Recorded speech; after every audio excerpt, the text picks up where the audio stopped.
Okey, bismillahirrahmanirrahim. Assalamualaikum warahmatullahi taala wabarakatuh dan salam sejahtera kepada semua yang menonton video ini. Terima kasih juga kepada Dr. Muaz kerana beri saya peluang untuk membuat pembentangan ini. Ini adalah tugasan kami untuk tugasan akhir latihan ilmiah yang mana pada 2 bulan lepas kita cuti COVID, yang mana time tu kami ada latihan industri tapi digantikan dengan tugasan ini. Jadi terima kasih kerana sudi untuk melihatnya. Okey, tugasan satu iaitu krisis COVID-19 dan latihan industri. Yang mana kita tahu krisis COVID-19 ni banyak melibatkan tentang ekonomi, tentang masyarakat, tentang kesihatan sekali, yang mana melanda lebih daripada 200 buah negara di seluruh dunia. Memang satu dunia sekarang tengah lockdown, tapi Malaysia sekarang tengah fasa pemulihan, alhamdulillah. So kita terus ke slide. Okay, COVID-19. COVID-19 tu apa? Kita cerita pasal COVID-19 apa semua, tapi tak tahu COVID-19 tu. Okay, yang pertama, COVID-19 adalah coronavirus. COVID adalah sejenis virus yang boleh menyebabkan jangkitan saluran pernafasan. Terdapat beberapa jenis coronavirus seperti Severe Acute Respiratory Syndrome, coronavirus SARS, and Middle East Respiratory Syndrome related coronavirus MERS-CoV. Kita tahu sedikit tentang coronavirus lah. Okay.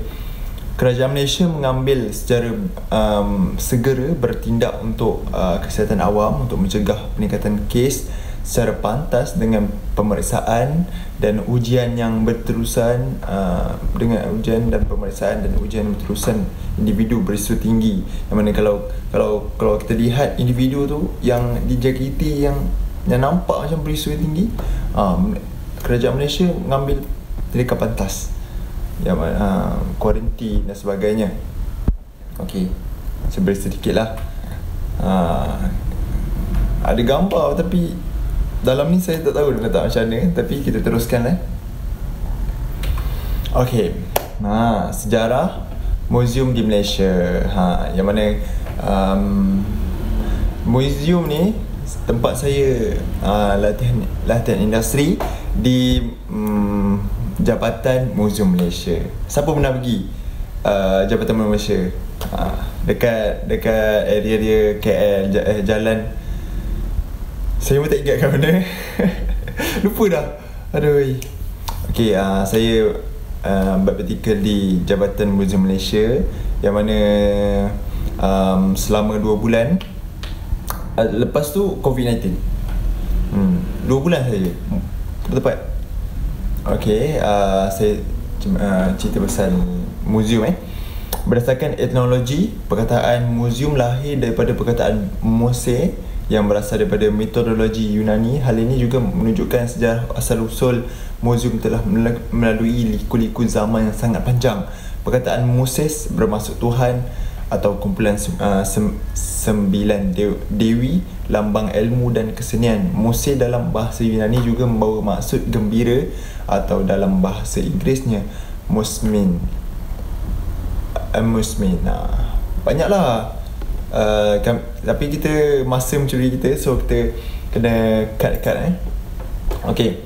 Tujuan muzium ditubuhkan di Malaysia juga adalah sebagai ejen untuk meninggikan kebudayaan negara supaya hasil pengumpulan oleh pihak muzium dapat dipamerkan untuk tatapan orang ramai. So fungsi tujuan muzium ni diadakan macam letak barang, semua orang datang apa function dia. Tapi function dia sangat besar tau di Malaysia ni, iaitu sebagai enjin untuk meninggikan kebudayaan negara. Orang-orang daripada luar-luar negara, saya berpraktikal kat situ. Saya pernah jadi jaga kaunter tu kan. Saya nampak foreigner daripada China, daripada India, Kanada, banyaklah satu dunia datang. Bila dia bercuti dekat Malaysia, mereka akan datang dekat museum. Sebab apa? Sebab mereka ingin melihat kebudayaan yang ada di negara kita.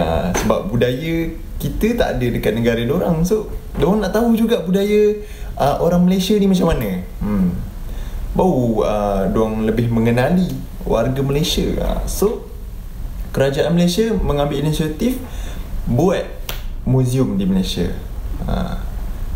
Yang pertamanya, museum yang pertama yang dibuat di Malaysia iaitu Museum Perak. Museum Perak tu zaman bila lah memang lama lah. Museum Perak tu jadi dibuat 100 tahun tak silap saya. Museum Perak tu memang lama. Selepas tu Museum Selangor. Lepas Museum Selangor, ada kejadian di bom Museum Selangor sebab sebelah Museum Selangor tu ada landasan kereta api komunis. Tetapi British tersilap bom. Dia pergi bom dekat museum, bukan landasan kereta api tu. Ada banyaklah sejarah-sejarah mengenai Jabatan Museum Malaysia ni ditubuhkan. Teruskan tujuan penubuhan museum banyak sebenarnya, tapi saya sebut dua je lah. Kekayaan warisan kebudayaan tradisional, menyelamatkan, melindungi harta kebudayaan. Yang kedua adalah berfungsi untuk memberi pelajaran kepada orang dewasa yang ingin tahu kebudayaan dan sejarah tanah air, kanak-kanak sekolah supaya sedar sejarah tanah air, menanam semangat kebangsaan dan hormat pada negara. So fungsi dia adalah untuk kita punya selamatkan harta kebudayaan. Budaya ni penting tau. Kalau tak ada budaya, tak ada identiti tau. Macam contoh kan, kaum Melayu yang kita tahu bahawa berbahasa Melayu, amalkan adat Melayu. Adat Melayu tu lah budaya Melayu. Kita tahu orang Melayu duduk bersila, makan pakai tangan. Lagi apa lagi? Salam, jumpa orang salam. Tu budaya Melayu. Tapi kalau tak ada, kalau budaya tu hilang, kaum tu macam teruba ambing, tak nampak. Gitu. Kita teruskan ada gambar gambar Museum Perak, gambar Museum Selangor yang dibom. Teruskan.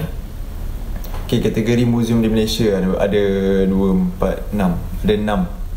Ada 6 museum persekutuan, museum negeri, museum swasta, museum jabatan, museum universiti dan museum persendirian.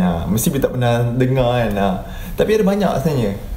Yang kita tahu museum negara, museum negeri, tapi ada museum universiti pun ada. Dekat Universiti Sains Malaysia. Jabatan Museum Malaysia.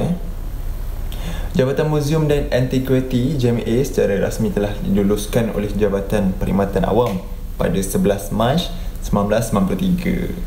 Dan seterusnya unit etnologi yang ditubuhkan sejak awal penubuhan museum negara dan bertanggungjawab terhadap penyelidikan dan koleksi warisan kebudayaan tidak lagi terletak di museum negara, tapi diletakkan sebagai unit etnologi bahagian penyelidikan. Jadi Jabatan Museum Malaysia ni sebenarnya dah lama, cuma nama dia dibrandkan baru. Sebelum ni Jabatan Museum dan Antiquity JMA. Lepas tu dia ditukar kepada JMM. Nama tu penting. Ada gambar Jabatan Museum Malaysia, ada logo, ada gambar di Dewan. Museum-museum yang berada di bawah JMM pada tahun 2009. Ada banyak Museum Perak, Museum Ekologi Lenggong, Museum